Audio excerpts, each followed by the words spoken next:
Good morning students, class 9th subject mathematics. तो बेटा हमने 9.6.2 की इंट्रोडक्शन हमने कर ली थी और उस इंट्रोडक्शन को यदि आप नहीं पढ़ोगे, नहीं समझोगे तो फिर आपको 6.2 एक्सरसाइज के क्वेश्चन बिल्कुल भी समझ में नहीं आएंगे।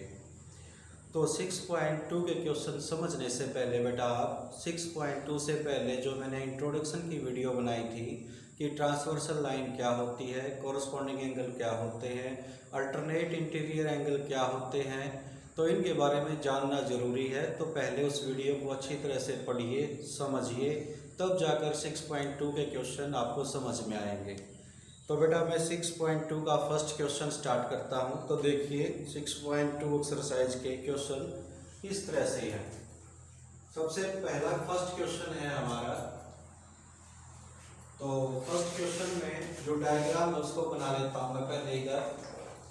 ये हमारा डायग्राम है, स्ट्रेट लाइन। ये स्ट्रेट लाइन ए बी है, ए और बी।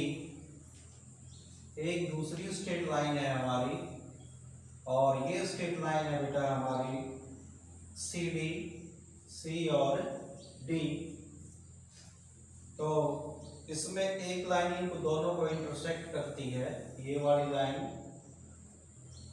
और इस लाइन का जो नाम है,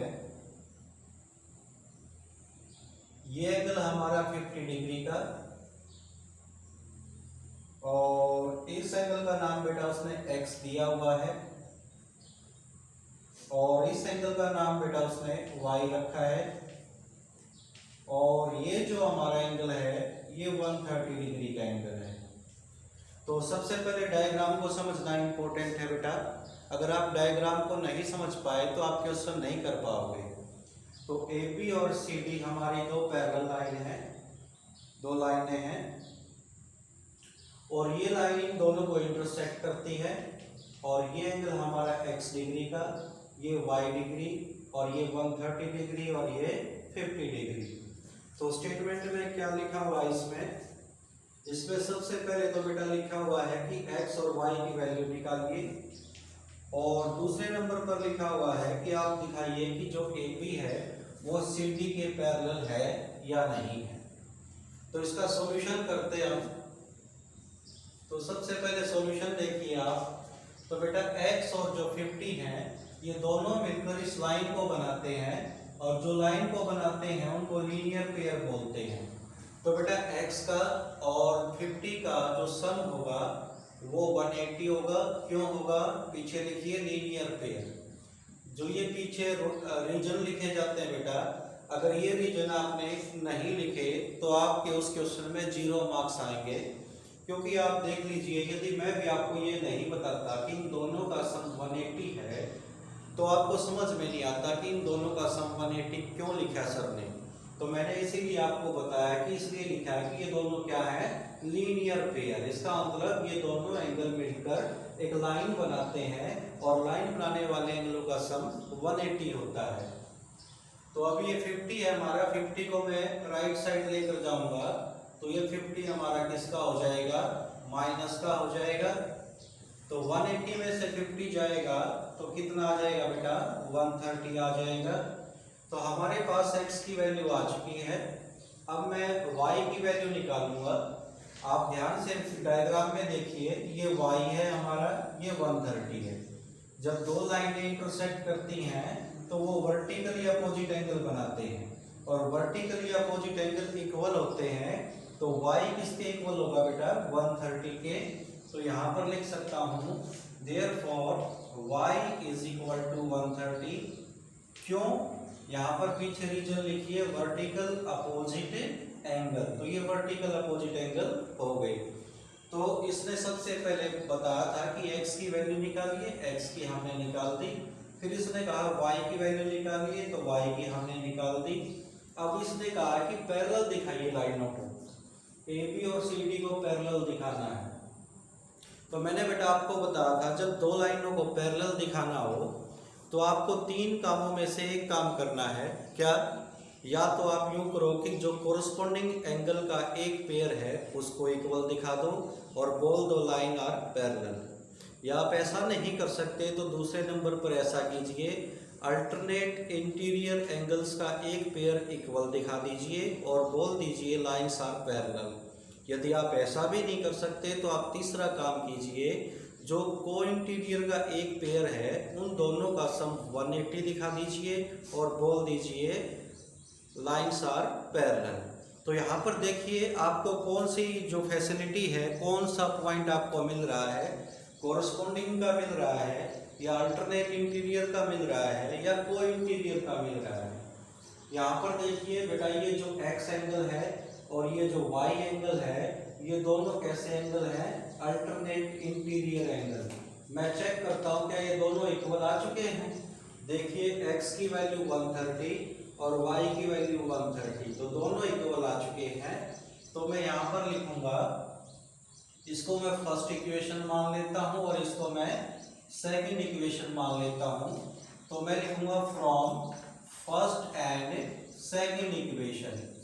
तो फर्स्ट और सेकंड इक्वेशन से मैं बोल सकता हूँ कि x is equal to y, x y के इक्वल है। तो x y के इक्वल है तो मैं लिखूंगा if one pair of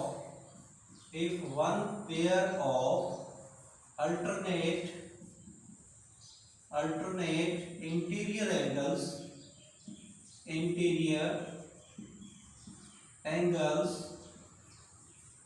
is equal, then lines are parallel। तो लाइंस क्या होंगी हमारी, पैरेलल होंगी। मैंने लिखा है यदि अल्टरनेट इंटीरियर एंगलों का एक जोड़ा इक्वल हो तो हम लाइनों को पैरेलल बोल सकते हैं।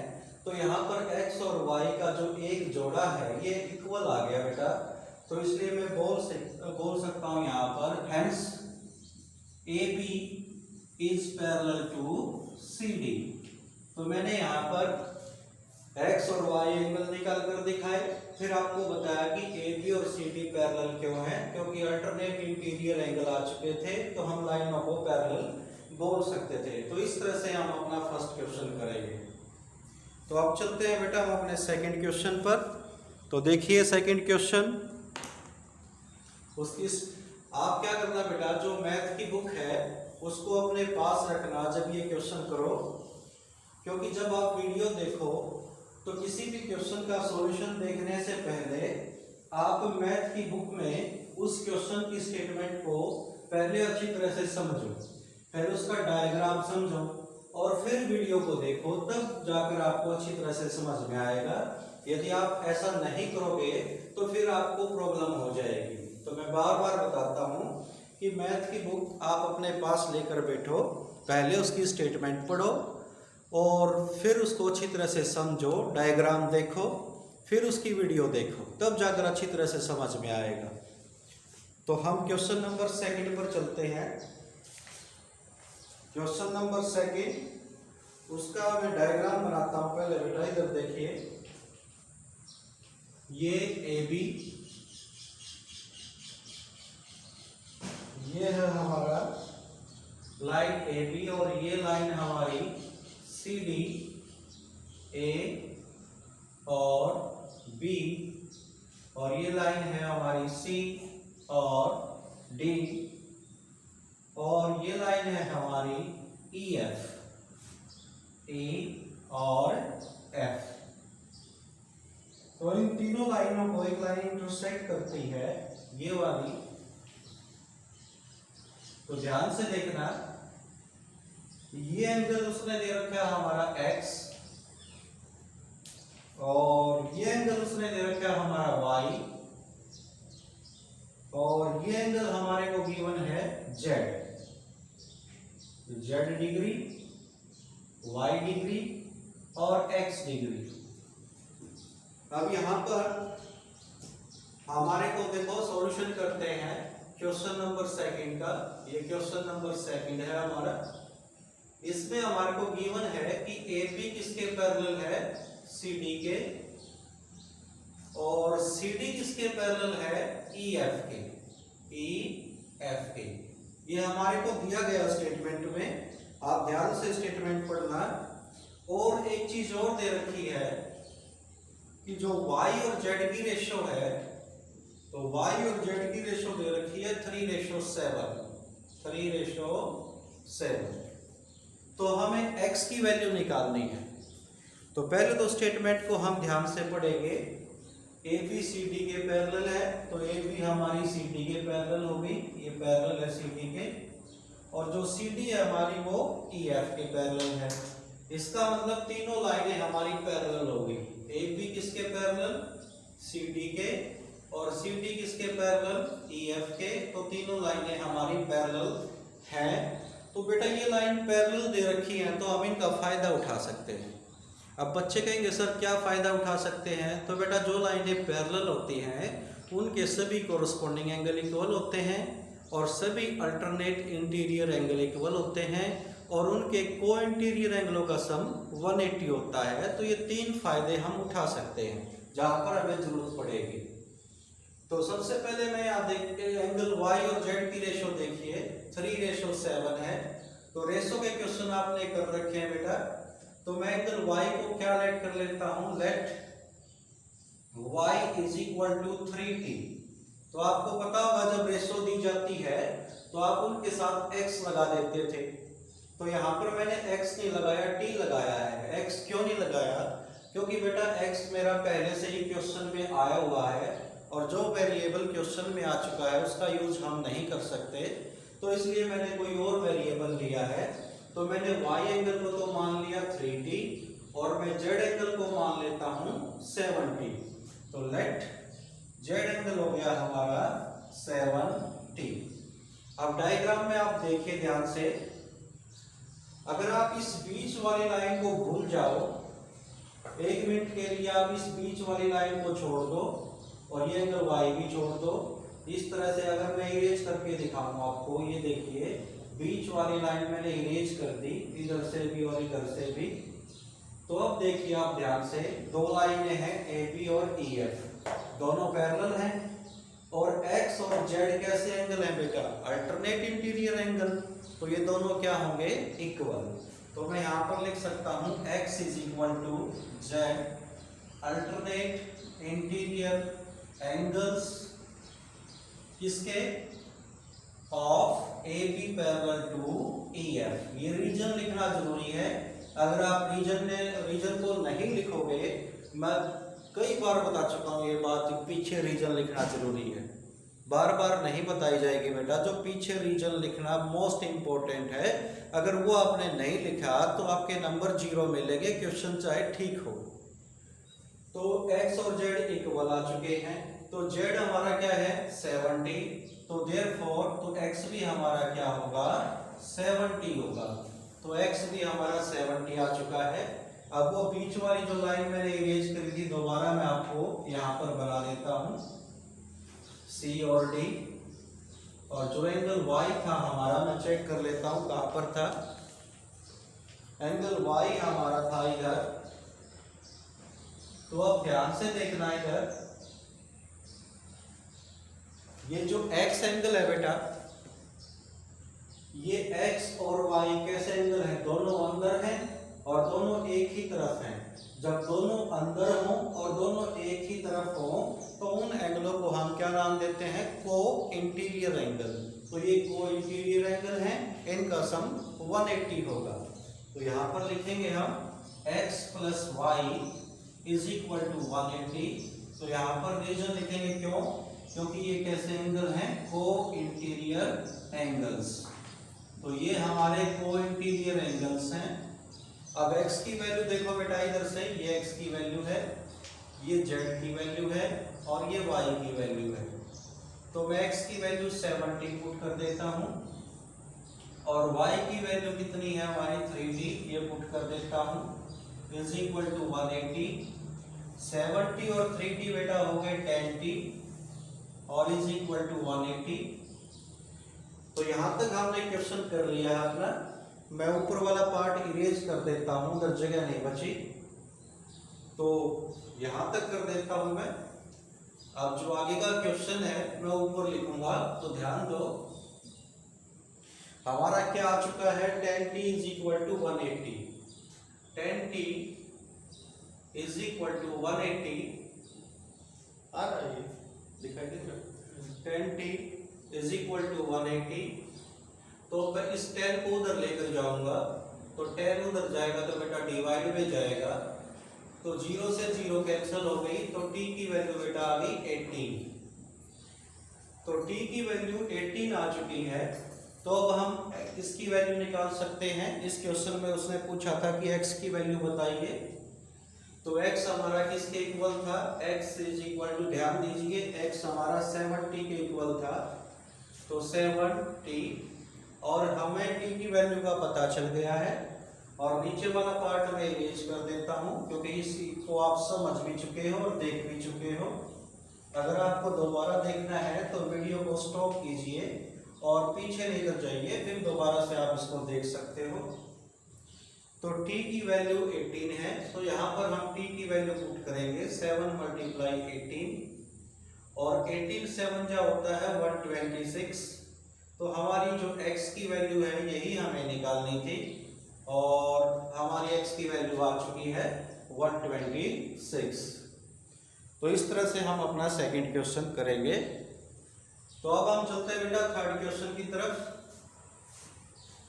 तो थर्ड क्वेश्चन को अपनी बुक पास रखकर उसकी स्टेटमेंट को समझने की कोशिश करें, और उसका डायग्राम भी समझने की कोशिश करें, क्योंकि जिसको स्टेटमेंट समझ में आ जाती है तो समझ लीजिए कि उसको आधा क्वेश्चन पहले से ही समझ में आ गया। क्योंकि जिसको स्टेटमेंट ही समझ में नहीं आएगी, स्टेटमेंट का मतलब होता है समस्या, प्रॉब्लम, तो जिसको समस्या का ही पता नहीं चलेगा तो वो सॉल्यूशन उसका कैसे निकालेगा।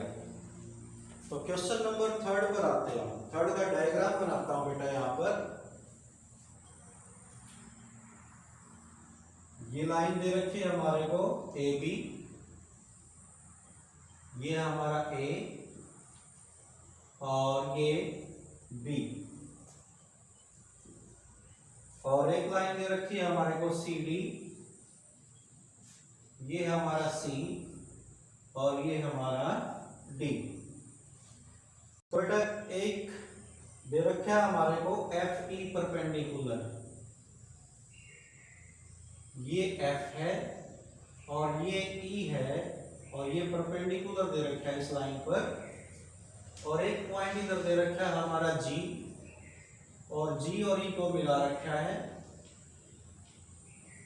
और अब स्टेटमेंट में पढ़ते हैं क्या क्या गिवन है हमारे को। Question number third solution. तो इसमें दे रखा है बेटा ए बी किसके पैरेलल है, सी डी की। एक तो ए बी और सी डी पैरेलल दे रखी है, दूसरा ई एफ परपेंडिकुलर दे रखा है हमारा सी डी के ऊपर, तो ई एफ सी डी पर परपेंडिकुलर है। और एक चीज और दे रखी है angle G E D, angle G E D ये दे रखा है बेटा 126। तो सबसे पहले हम तीनों बातों को यहाँ पर देखते हैं। A B parallel to C D, तो इसका मतलब है ये जो हमारी ए बी लाइन है ये सी डी के पैरेलल है। फिर E F perpendicular to C D, तो ये हमारा 90 डिग्री का एंगल है। और फिर दे रखा है जी ई डी 126, तो इस एंगल को फाइंड आउट करते हैं। तो पता है बेटा एंगल को कैसे देखते हैं, जैसे जी ई डी है तो एंगल हमारा किस पर होगा, ई पर होगा, और कौन सी दो रे के बीच में होगा, जी ई के बीच में और ई डी के बीच में। तो देखो ये जी से चला मैं, फिर मैं ई पर आया, और ई के आने के बाद फिर मैं डी पर गया, तो इन दोनों रे के बीच में यहां से लेकर और यहां तक जो एंगल हमारा बना है ये जी ई डी है, और ये एंगल हमारा कितना है 126 डिग्री का। तो बेटा ये जो एंगल है इसमें दो रे हैं, एक तो रे ई डी है और एक जी ई है। तो ये जो बीच वाली एफ ई लाइन है उसका इस एंगल से कोई लेना देना नहीं है। तो अब हमें क्या क्या क्वेश्चन निकालने हैं इसमें। एक तो सबसे पहला एंगल निकालना है ए जी ई, तो ये वाला बेटा, ये वाला ए जी और ई, ये वाला एंगल निकालना है। तो ध्यान से देखो, आपको समझने में प्रॉब्लम ना आए तो इसलिए मैं इस लाइन को इरेज कर देता हूँ 1 सेकंड के लिए। ये बीच में जो 90 वाली है आप मत करना, मैं आपको समझाने के लिए करवा रहा हूँ। देखिए, ये हमारी ट्रांसवर्सल लाइन हो गई, ये दोनों लाइन पैरेलल हैं और ये दोनों एंगल कैसे हैं, अल्टरनेट इंटीरियर एंगल। तो दोनों एंगल बेटा क्या होंगे, इक्वल होंगे। तो मैं यहाँ पर लिख सकता हूँ angle AGE is equal to angle 126।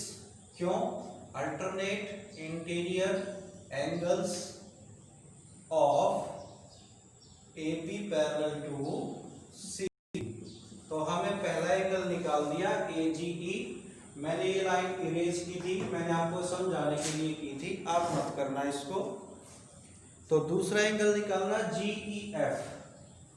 तो अब इस लाइन को मैं दोबारा बना देता हूं। ये मैंने आपको पहला पार्ट समझाने के लिए बनाई थी, ये थोड़ी सी टेढ़ी होगी, इसको सीधे बनाते हैं दोबारा से।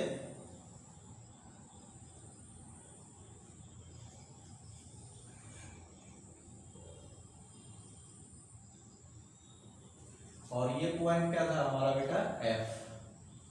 तो अब कौन सा एंगल निकालना है हमारे को, मैं चेक करता हूं यहां पर, इसमें GEF। तो ढूंढते हैं सबसे पहले एंगल को। ये G है, ये E है और ये F है। तो बेटा ये एंगल निकालना है, ये एंगल जो मैंने ज्यादा डार्क किया है ये। तो ये एंगल कैसे निकलेगा, तो ये बेटा ये पूरा एंगल 126 का है और ये जो एंगल कितने का है, 90 का। तो मैं इस 126 में से यदि मैं 90 माइनस करूंगा तो यही एंगल बचेगा और इस एंगल का नाम क्या है, GEF। तो GEF कैसे निकलेगा, एंगल GEF, इसको हम क्या करेंगे, 126 में से 90 माइनस कर देंगे।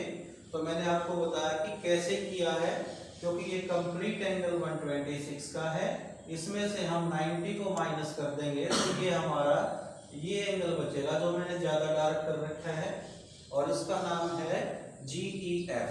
तो एंगल GEF क्या आ गया हमारा, 6 में से 0 गया 6 और 12 में से 9 गया 30, तो ये हमारा 36 आ गया। तो ये एंगल आ चुका हमारा 36 और ये एंगल कितना आ चुका था हमारा, 126। अब एक एंगल और निकालना है बेटा, इसमें FGE, ये वाला ये देखिए जिसमें मैंने 2 लाइन लगाई है, ये 2 लाइन लगाई है। तो ये एंगल क्या है, FG और E, इसको निकालूंगा। तो ये एंगल कैसे निकलेगा बेटा, इसका और 126 का सम क्या है, 180। क्यों, क्योंकि ये दोनों एंगल मिलकर एक इस लाइन को बना रहे हैं, तो इसलिए ये लीनियर पेयर एंगल है। तो नाउ एंगल FGE प्लस में angle AGE is equal to 180। कैसे एंगल है ये, लीनियर पेयर। तो FGE का तो हमें पता नहीं और AGE हम निकाल चुके हैं 126। देखिए ये ऊपर ये 126 और इज इक्वल टू 180। अब मैं 126 को उधर लेकर जाता हूं, तो 126 को उधर लेकर जाऊंगा तो ये माइनस का हो जाएगा, माइनस 126।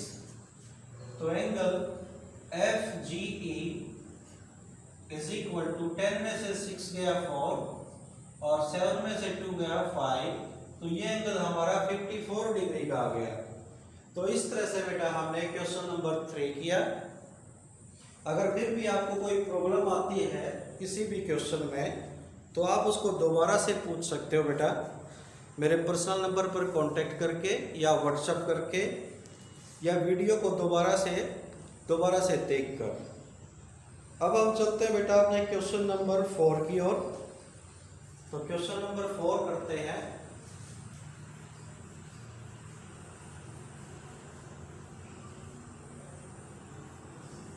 तो सबसे पहले आप क्वेश्चन नंबर 4 की स्टेटमेंट को रीड करो अपने मैथ की बुक से और उसका डायग्राम देखिए। तो क्वेश्चन नंबर 4 का मैं डायग्राम दिखाता हूं यहां पर आपको क्या है।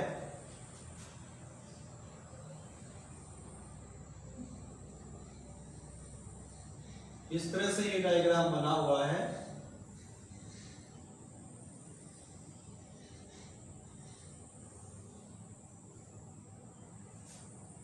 और इस लाइन का नाम है, ये यहां पर P पॉइंट है और ये पॉइंट हमारा Q और ये पॉइंट बेटा हमारा R है और ये पॉइंट हमारा S और ये पॉइंट हमारा T। अब क्वेश्चन में ये एंगल दे रखा है हमारा 110 का और ये एंगल दे रखा है हमारा 130 का। तो हम स्टेटमेंट में देखते हैं कि हमारे को क्या क्या गिवन है। ये क्वेश्चन नंबर हमारा 4th। सॉल्यूशन देखिए इसका। क्वेश्चन के अंदर है PQ पैरेलल टू ST। जो PQ है वो ST के पैरेलल है। तो ये हमारी लाइन PQ है, तो ये बेटा किसके पैरेलल है? ST के पैरेलल है। और क्या गिवन है इसमें? Angle APQ is equal to 50, angle PQR is equal to 110 and angle RST is equal to 130। तो हम इसमें कौन सा एंगल फाइंड आउट करना है? QRS। तो जो एंगल निकालना है उसके ऊपर मैं लाइन लगा देता हूं। देखिए ये वाला एंगल हमें फाइंड आउट करना है, ये वाला एंगल QRS। तो इस एंगल को कैसे फाइंड आउट करेंगे? जैसे ये दोनों लाइनें हमारी पैरेलल हैं तो इनको आप इस तरह से एक्सटेंड करके दिखा सकते हो और इसको इस तरह से एक्सटेंड करके दिखा सकते हो। तो सबसे पहले मैं एक लाइन ड्रा करूंगा। We draw a line EF which is parallel to जो किसके पैरेलल होगी? which is parallel to PQ and ST, which is parallel to PQ or ST and passes through the point R, and passes through the point R, और जो point R में से गुजरती है। तो मैंने एक लाइन ड्रा की ऐसे ही, वो लाइन हमारी EF है, तो बेटा ये EF लाइन मैंने एक ऐसी लाइन ड्रा की है जो पॉइंट R में से गुजरती है और ये जो EF है ये इसके PQ के भी पैरेलल है और ये हमारी ST के भी पैरेलल है। तो इतना काम हमने किया है। अब इधर वाला जो एंगल है इसको बेटा मैं A मान लेता हूं और इधर वाला जो एंगल है इसको बेटा मैं B मान लेता हूं। B नाम रख लिया मैंने इसका। तो अब देखिए जैसे PQ और EF पैरेलल है तो ये कैसी लाइन होगी? हमारी ट्रांसवर्सल। तो ये 110 और A ये दोनों अंदर हैं और दोनों एक ही तरफ हैं, तो ये दोनों को इंटीरियर एंगल है बेटा, इनका सम 180 होगा। तो यहाँ पर मैं लिख सकता हूँ A प्लस में 110 इज इक्वल टू 180 और रीजन क्या है? को इंटीरियर एंगल्स। तो ये कैसे एंगल है बेटा? ये हमारे को इंटीरियर एंगल्स है। तो मैं 110 को उस साइड लेकर जाऊंगा, तो 110 को मैं उस साइड लेकर जाऊंगा तो ये माइनस का हो जाएगा, तो A की वैल्यू बेटा 70 आ जाएगी। तो A की वैल्यू तो हमारी आ चुकी है। अब इसी तरह से उस साइड में देखिए ये EF लाइन ST के पैरेलल है और ये लाइन हमारी ट्रांसवर्सल लाइन है। तो एंगल B और 130 दोनों अंदर हैं और दोनों लाइन के एक ही तरफ हैं। तो ये दोनों भी कैसे एंगल है बेटा? को इंटीरियर। तो इन दोनों का सम भी 180 होगा। तो मैं यहाँ पर लिखूंगा B प्लस में 130 इज इक्वल टू 180। रीजन क्या लिखूंगा मैं? कैसे एंगल हैं ये? को इंटीरियर एंगल्स, को इंटीरियर एंगल्स। तो ये हमारे को इंटीरियर एंगल्स हैं। तो इस 130 को बेटा मैं राइट साइड में लेकर जाता हूं, तो ये किसका हो जाएगा? माइनस का हो जाएगा। तो b की वैल्यू बेटा क्या आ जाएगी? 50। तो अब हमारे पास a की वैल्यू भी आ चुकी है और b की वैल्यू भी आ चुकी है। तो अब हम आगे क्या करेंगे? देखिए नीचे स्पेस नहीं बचा है बेटा, मैं ऊपर की कुछ लाइनें इरेज करता हूं ताकि मैं इसको आगे बढ़ा सकूं क्वेश्चन को। तो मैं इसको साफ कर देता हूं ऊपर वाले पोर्शन को। अगर आप देखना चाहो तो दोबारा देख सकते हो वीडियो को बैक में ले जाकर।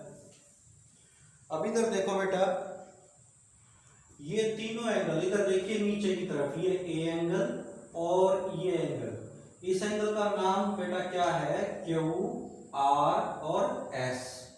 तो ये दूसरा एंगल और ये तीसरा एंगल बी। तो ये तीनों एंगल मिलकर बेटा एक लाइन बना रहे हैं। और जब तीन एंगल मिलकर या चार एंगल मिलकर या दो एंगल मिलकर लाइन बनाते हैं तो लाइन का एंगल क्या होता है बेटा? 180। तो इन तीनों एंगलों का सम भी क्या होगा? 180। एंगल ए का, नाउ एंगल ए का और बीच वाले एंगल का नाम है एंगल क्यू, आर और एस, और थर्ड एंगल का नाम है बी। ये तीनों एंगल मिलकर एक लाइन बनाते हैं और लाइन का एंगल 180 होता है, इसलिए इनका सम भी 180 होगा। तो ए की वैल्यू बेटा देखिए कितनी है? 70 और बी की वैल्यू 50। तो ए की जगह हम 70 रखेंगे और क्यू आर एस का हमें पता नहीं है, निकालना है, और बी की वैल्यू हम 50 रखेंगे इज इक्वल टू 180। तो 70 और 50 ऐड होंगे बेटा 120 आ जाएगा, प्लस में angle Q R S is equal to 180। अब मैं 120 को राइट हैंड साइड में लेकर जाऊंगा तो ये किसका हो जाएगा बेटा? माइनस का हो जाएगा। तो 180 माइनस 120, तो बेटा एंगल क्यू आर एस कितने का आ जाएगा? क्यू आर एस आ जाएगा हमारा 60 डिग्री का। और यही हमें निकालना था कि क्यू आर एस एंगल हमारा कितने डिग्री का है। तो इस तरह से हमने अपना फोर्थ क्वेश्चन कंप्लीट कर लिया है। और इसका क्वेश्चन नंबर 5 और क्वेश्चन नंबर 6। तो क्वेश्चन नंबर 5 देखिए बेटा आगे। तो अब क्वेश्चन नंबर 5 करवाते हैं।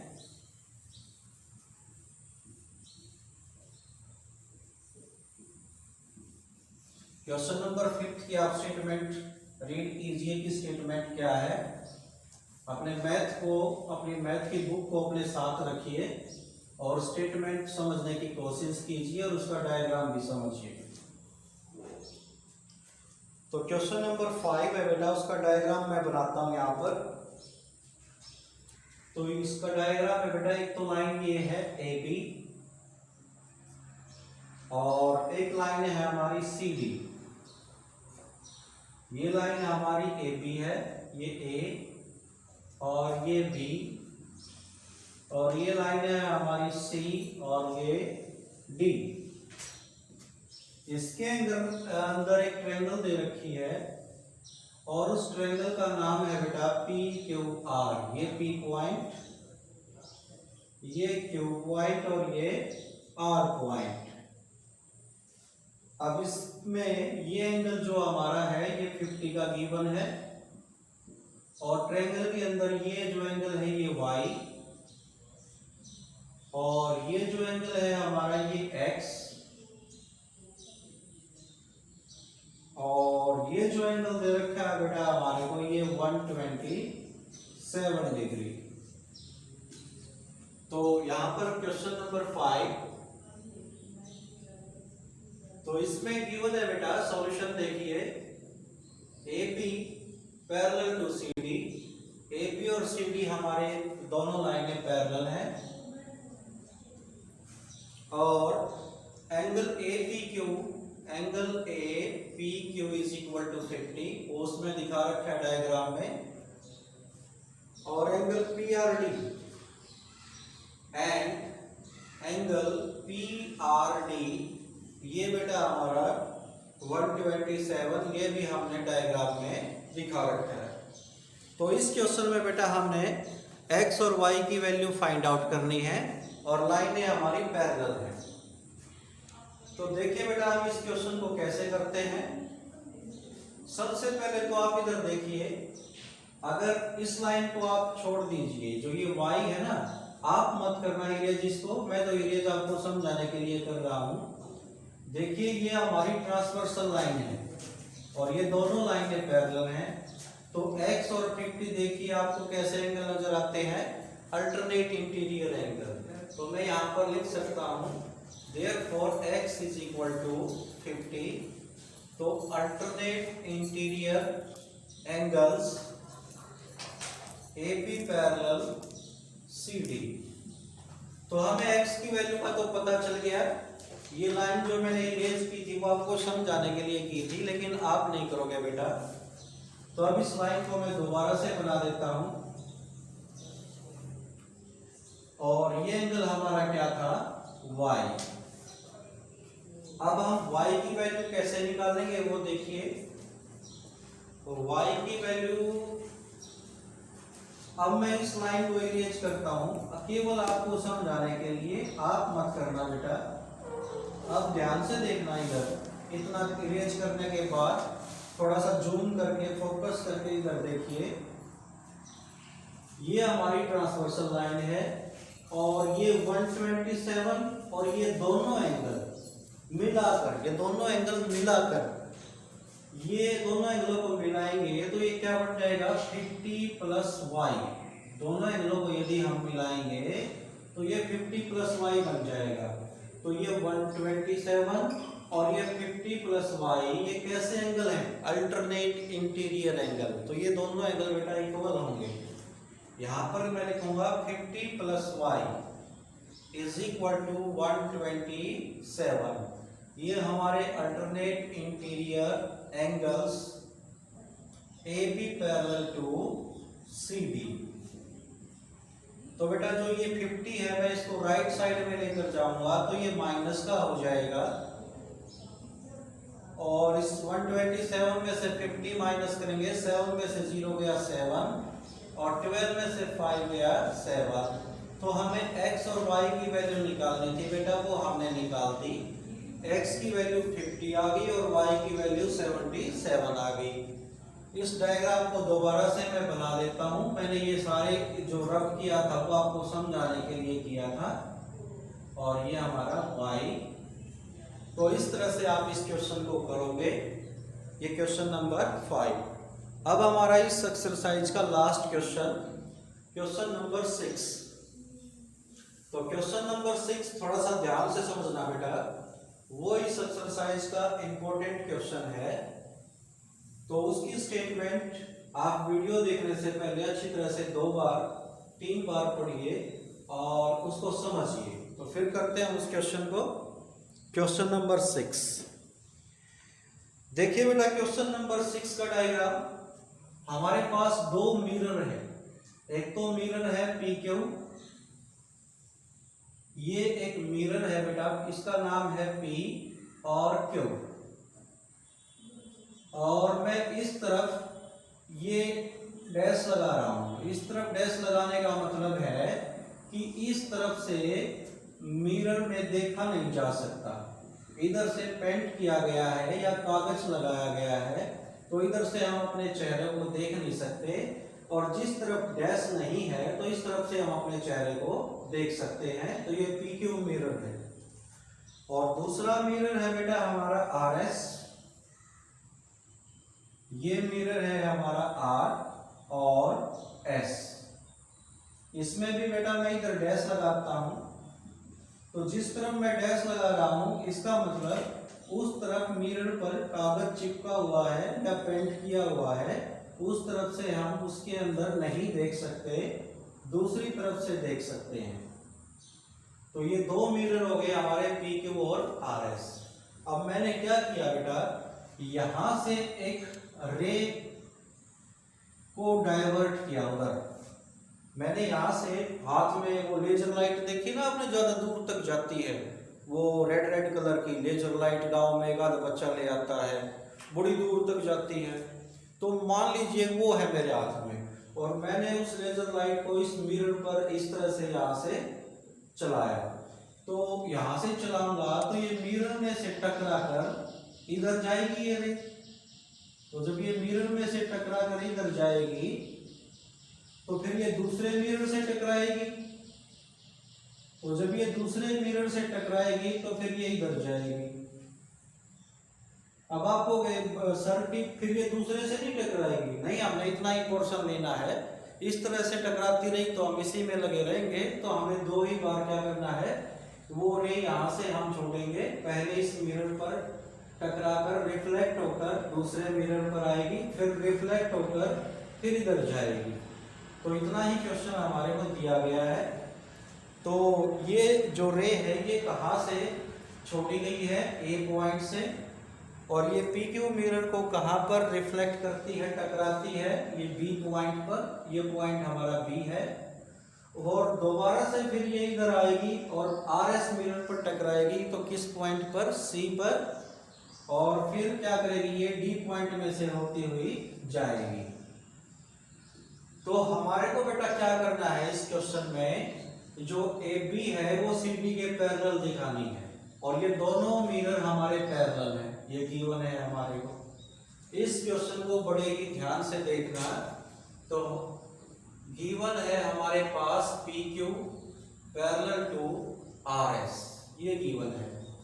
तो टू प्रूव क्या करना है बेटा, टू प्रूव करना है हमारे को A B parallel to C D. तो मैं दोबारा से कई बार बता चुका हूं आपको कि ये क्वेश्चन बहुत ही इंपॉर्टेंट है, इसमें दूसरे क्वेश्चनों से ज़्यादा अपनी कंसंट्रेशन बनाकर तब इसको पढ़ना है। तो मैं इसका सॉल्यूशन करता हूं। यहाँ पर सॉल्यूशन देखिए, हमारे को पी क्यू और आर एस पैरेलल दिए गए हैं, तो मैं परपेंडिकुलर ड्रा करता हूं, M B perpendicular to P Q. तो ये देखिए मैंने ये एम बी परपेंडिकुलर डाला है, ये एम है, और ये एम बी परपेंडिकुलर हो गया बेटा, किसके ऊपर परपेंडिकुलर हो गया, ये पी क्यू के ऊपर।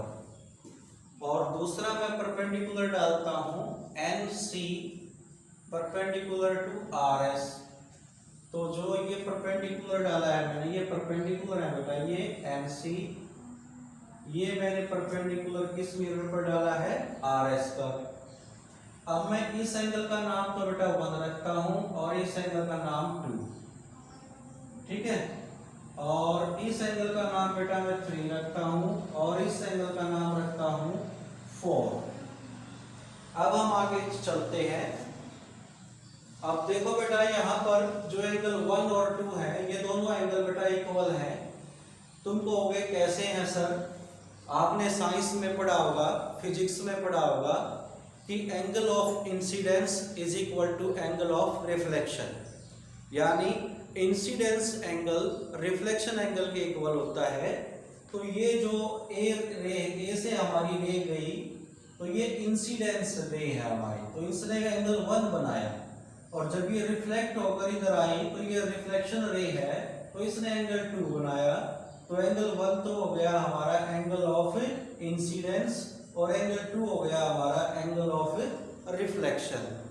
इसी तरह से 1 और 2 जैसे इक्वल हैं, इसी तरह से 3 और 4 भी इक्वल होंगे। क्यों? क्योंकि ये जो मिरर है बी से इधर आई, ये पी क्यू मिरर के लिए तो क्या है, रिफ्लेक्टेड रे, लेकिन ये इस मिरर के लिए आर एस के लिए क्या है, ये इंसिडेंस रे। ध्यान देना, कंफ्यूज मत होना।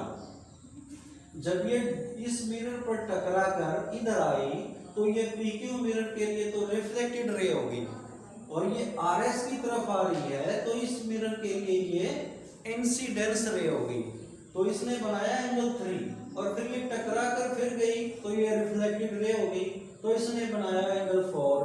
तो इंसिडेंस ने बनाया 3 आर एस मिरर पर, और रिफ्लेक्टेड ने बनाया 4, तो 3 और 4 भी एंगल इक्वल होंगे। तो मैं यहाँ पर लिख देता हूँ angle 1 is equal to angle 2 and angle 3 is equal to 4 अगर इसके पीछे रीजन लिखूंगा, इसको फर्स्ट मान लेता हूं, नीचे लिख देता हूं because angle of incidence is equal to angle of reflection. ये आपके साइंस में है और आप इसको पढ़ भी चुके हो कि इंसिडेंस एंगल रिफ्लेक्शन एंगल के इक्वल होता है। तो मैंने ये रीजन लिखा है कि ये दोनों एंगल कैसे इक्वल आए। अब एक और बहुत इंपॉर्टेंट बात है, उसको भी बड़े ध्यान से समझना। देखो बेटा, इधर ये मैंने परपेंडिकुलर डाला था BM और ये CN भी मैंने परपेंडिकुलर डाला था। तो मैं थोड़ा सा इधर रफली बताता हूँ। ये दो लाइनें हैं और ये दोनों पैरेलल हैं, दोनों की दोनों। इस पर मैंने परपेंडिकुलर डाला है और इस पर भी मैंने परपेंडिकुलर डाला है। तो बेटा पैरेलल लाइनों के ऊपर डाले गए परपेंडिकुलर भी पैरेलल होते हैं। अगर आप इनको आगे बढ़ाओगे तो ध्यान से देखो, अगर आप इनको आगे बढ़ाओगे तो थोड़ा सा ध्यान से देखो, तो ये दोनों भी क्या होंगे बेटा, पैरेलल होंगे। तो इस चीज को अच्छी तरह से समझना कि पैरेलल लाइनों के ऊपर डाले गए परपेंडिकुलर भी पैरेलल होते हैं। ठीक है, तो इस लाइन को हम लिखते हैं वी नो दैट पहले तो आप परपेंडिकुलर लिखिए कौन कौन से हैं। MB perpendicular to PQ and NC perpendicular to RS, और ये दोनों PQ और RS क्या है बेटा, पैरेलल हैं। तो देयरफॉर तो हमारा जो MB है वो किसके पैरेलल होगा, NC के। क्यों होगा, यहाँ पर रीजन लिखना जरूरी है। यहाँ पर लिखेंगे हम परपेंडिकुलर्स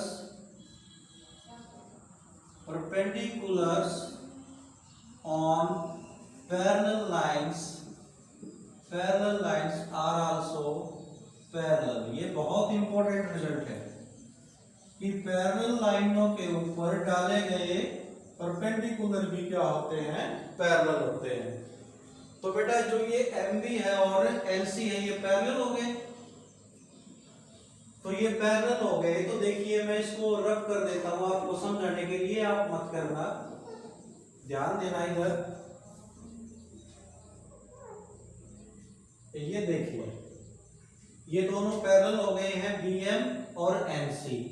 तो ये पैरेलल लाइन है, तो BC क्या होगी बेटा, इनकी ट्रांसवर्सल लाइन। और 2 और 3 कैसे एंगल है, अल्टरनेट इंटीरियर एंगल। किनके, पैरेलल लाइनों के। तो ये इक्वल होंगे। तो मैं बोल सकता हूं यहां पर, तो so angle 2 is equal to angle 3। Why, because alternate interior angles of MB parallel to NC इनके, और इसका नाम रख देता हूं सेकंड इक्वेशन। तो बेटा मैं बार बार बता रहा हूं कि ये क्वेश्चन बहुत ही इंपॉर्टेंट है, इसलिए इसकी वीडियो को 2 से 3 बार देखिए और एक बार में समझ में आ जाए तो बहुत अच्छी बात है। तो ये डायग्राम अपना मैंने तो आपको समझाने के लिए इसमें थोड़ी सा इरेज किया था, लेकिन आप मत करना। ये एंगल हमारा 1 और ये एंगल हमारा 4 और ये पॉइंट है हमारा D। तो इतना काम हम कर चुके हैं। तो अब मैं कुछ ऊपर का पार्ट रब कर देता हूं, नीचे जगह नहीं बची है लिखने के लिए। तो अब मैं लिखता हूं from first and second equation,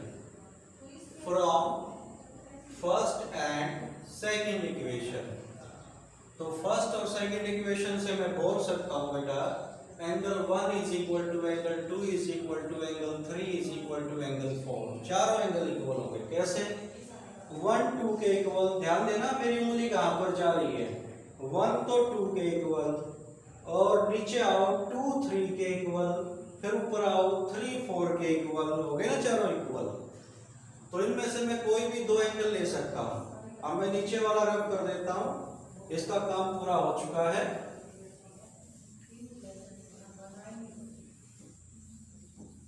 तो देखिए बेटा इधर, तो मैं यहां पर कोई भी 2 एंगल का सम लूंगा, कोई भी 2 एंगल का सम। मैंने मैंने 1 और 2 का सम ले लिया, वो 3 और 4 के सम के इक्वल होगा। क्यों होगा? क्योंकि चारों इक्वल है। और आपको पता है बेटा 1 और 2 का जो सम करेंगे, 1 और 2 का सम करेंगे तो कौन सा एंगल बनेगा? ए बी और सी। तो ये बन गया हमारा एंगल ए बी सी। और 3 और 4 का सम करूंगा तो मैं क्या बनेगा बेटा? बी सी और डी। तो ये बन गया हमारा बी सी डी। तो देखना कौन से एंगल इक्वल आ गए। तो मैं आपको रब करके दिखाता हूं, आप मत करना। ये देखिए कौन से एंगल इक्वल आ गए, ध्यान देना, इस तरह से ज्यादा क्लियर हो जाता है। ध्यान दो, ये कौन सा एंगल है? एबीसी, ये वाला एंगल है। और ये कौन सा एंगल है? बीसीडी, ये वाला एंगल है। तो ये अल्टरनेट का एक जोड़ा इक्वल आ गया। तो लाइनों को क्या बोल सकते हैं? पैरेलल। तो मैं लिखूंगा if one pair of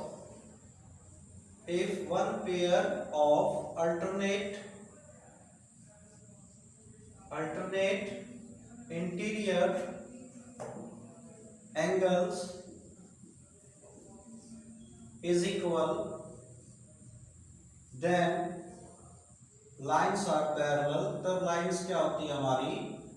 parallel होती हैं। तो hence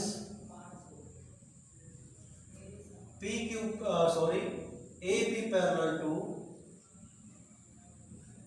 CD।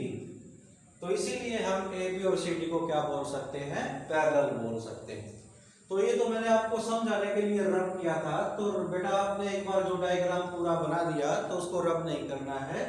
तो मैं बीच बीच में आपको समझाने के लिए उसको रब कर रहा था। तो इस तरह से आपका ये जो क्वेश्चन नंबर 6 कंप्लीट हुआ। तो इस तरह से आप क्वेश्चन नंबर 6 कर सकते हैं। Thank you.